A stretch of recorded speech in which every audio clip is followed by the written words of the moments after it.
Assalamualaikum warahmatullahi wabarakatuh. Ya, kita bertemu lagi di channel pembelajaran financial management, Saleh Wibowo Management. Ya, semoga teman-teman semua, sahabat Saleh Wibowo Management, sehat selalu. Kalau sehat, inovasinya itu lebih mudah, teman-teman. Nah, teman-teman tahu kan ya tentang biaya, ya kan? Bagaimana biaya itu kadang-kadang naik dan turun gitu ya. Nah, bagaimana kita mengontrol biaya supaya tetap stabil ya. Istilahnya adalah cost saving atau cost management. Nah, ini saya memberikan ulasan tentang bagaimana kita mengontrol biaya supaya biaya itu apabila ada kenaikannya masih dalam batas toleransi. Nah, teman-teman, batas toleransi itu maksudnya seperti apa sih Pak Saleh? Kan gitu. Ya, toleransi itu secara mudah adalah biaya itu naik, harusnya kenaikannya lebih rendah daripada kenaikan penjualan atau kenaikan penghasilan. Nah, contohnya misalnya bulan lalu penghasilannya 2 miliar gitu ya.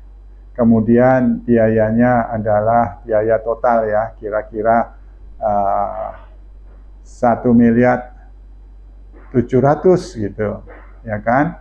Berarti itu kenaikannya atau biayanya adalah berapa persen, teman-teman?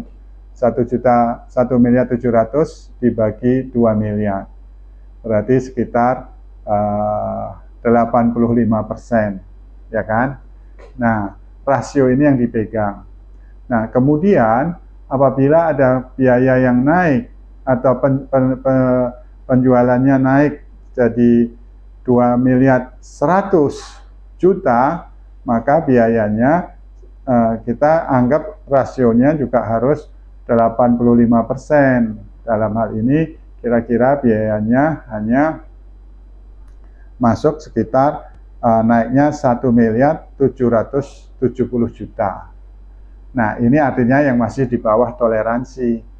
Kalau semestinya kalau perusahaannya baik, berarti biayanya naiknya tidak sebesar itu, tidak sebesar 5%, tetapi ya 5% itu dari 2.100.000.000 dikurangi dibagi menjadi 2 miliar saja, berarti kan kenaikannya 5%. Nah, biayanya juga jangan sampai kenaikannya di atas 5%. Harusnya kita biayanya bisa 4% atau 3%. Loh, kenapa Pak Saleh gitu?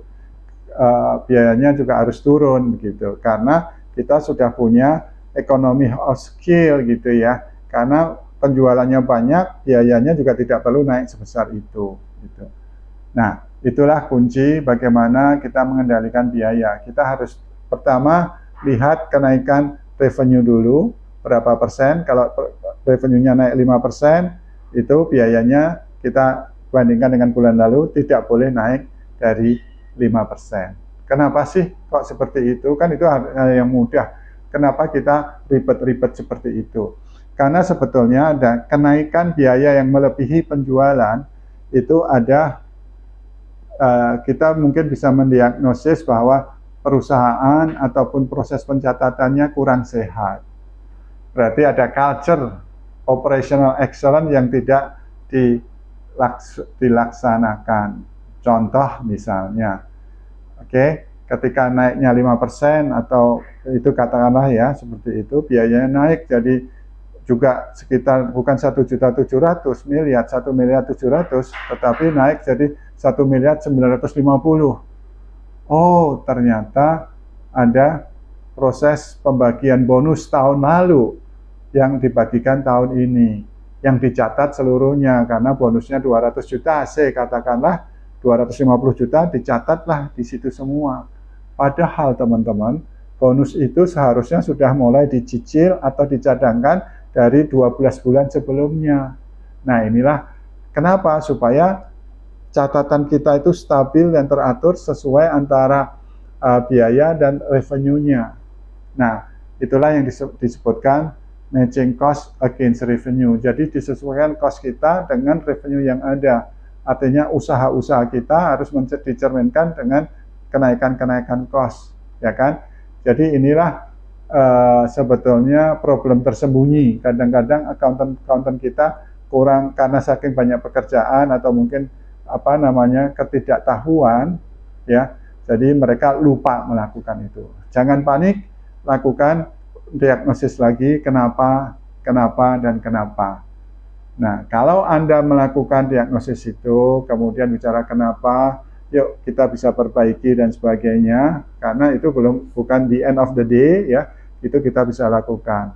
Mari kita bentuk culture atau budaya operational excellence dengan penuh dengan senyum, penuh dengan motivasi, penuh dengan spirit kepada teman-teman, sehingga teman-teman bisa melakukan pembelajaran.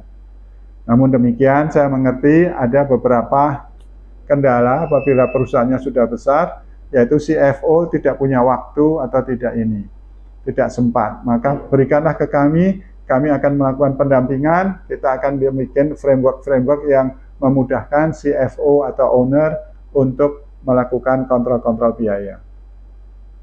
Demikian teman-teman, nanti kita diskusikan lagi kenapa biaya kok penting kan, gitu. Karena biaya itu adalah bagian kecil dari proses finance untuk pengambilan decision.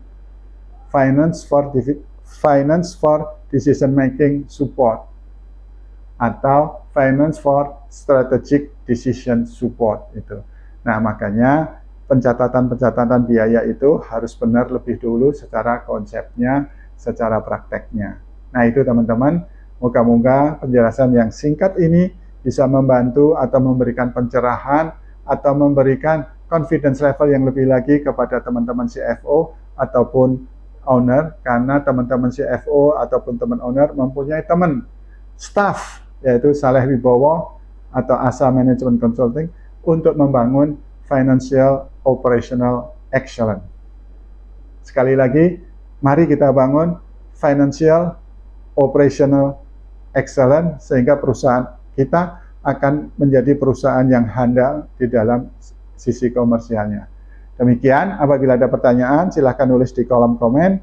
Saya dengan senang hati akan membantu teman-teman sekalian. Assalamualaikum warahmatullahi wabarakatuh.